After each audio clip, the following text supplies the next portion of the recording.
اگر کسی کی اولاد نہیں ہے، وہ میاں بیوی دونوں باوضو قبلہ رخ عشاء کی نماز کے بعد بات آپس میں کوئی نہ کریں اور یہ وظیفہ پورا کریں، پھر دعا کریں، یا اللہ ہو یا مصور ہو یا خالق ہو یا کریم وصلی اللہ علی النبی الامی۔ انشاءاللہ تعالی اللہ آپ کو اولاد صالح عطا کریں گے۔ اس پر میرا بہت تجربہ ہوا اور ایک مشاہدے کی بات بھی آپ کو بتاتا ہوں۔ ایک نوجوان میرے پاس آیا، نوشہرے کا، پشاور کے پاس نوشہرہ ہے، یہ 2 سال پہلے کی بات، اور مٹھائی کا ٹوکرا لایا۔ میں اس کو نہیں جانتا تھا، نہ میرا مرید لگتا تھا نہ کوئی شاگرد لگتا تھا، جان پہچان نہیں تھی۔ تو میں نے اس سے پوچھا کہ آپ یہ مٹھائی کس خوشی میں لائے ہو؟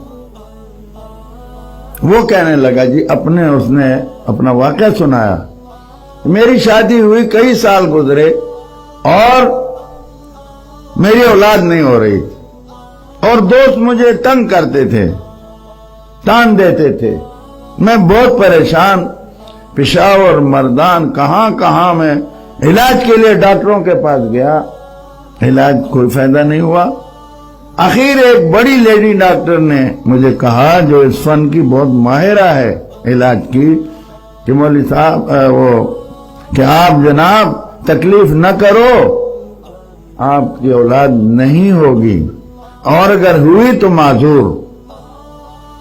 تو یہ جو تھا مولوی نہیں تھا، عام آدمی تھا، تو آپ کی اولاد نہیں ہوگی۔ تو میں بہت پریشان ہوا، مجھے کسی نے تمہارا بتایا، تو میں پھر تمہارے پاس آیا تھا اور یہ وظیفہ تم نے مجھے بتایا تھا، اور میں نے اور میری اہلیہ نے اس کو پڑھنا شروع کیا۔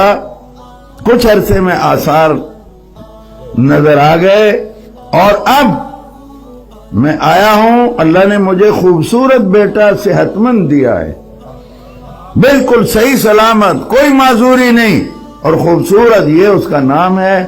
اب اس لیے آیا ہوں کہ آپ دعا کریں اللہ اسے حافظ اور عالم بنا دے۔